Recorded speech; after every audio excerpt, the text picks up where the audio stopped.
বর্তমান social media Facebook খুললে একটা নিউজে আপনার নজরে আসবে, সেটি হলো ধর্ষণ। মাগুরাতে বোনের বাড়িতে বেড়াতে গিয়েই ৮ বছরের শিশু অমানবিক ধর্ষণের শিকার হয় বোনের বাড়িতে বেড়াতে গিয়ে। তাৎক্ষণিক মাগুরা একটি প্রাইভেট হাসপাতালে নেওয়া হলে চিকিৎসক অপারগ বলে জানিয়ে দেয়।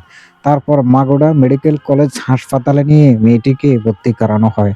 মাগুরা মেডিকেল কলেজ হাসপাতালের বড় ডাক্তার জানিয়েছেন, মেয়েটি এখনো আশঙ্কামুক্ত হয়নি। ইদারিং ধর্ষণের হাত থেকে কেউ যেন রক্ষা পাচ্ছে না। শিশু, কিশোর সহকারে বাড়ির গৃহবধূ সহকারে সকলেই যেন ধর্ষণের শিকার হচ্ছেন। কিছুদিন পূর্বে নোয়াখালী মুসাফুর মাদ্রাসার ছাত্রীকে নিয়ে ধর্ষণ করে। এভাবে চলতে থাকলে কিছুদিনের মধ্যে বাংলাদেশ ১ নম্বর ধর্ষণকারী হিসাবে বিশ্বে জয়লাভ করতে পারে। ধর্ষণকারী যে হোক না কেন, তাকে আইনের মাধ্যমে এনে কঠিন থেকে কঠিনতম সাজা প্রত্যাশা করছি।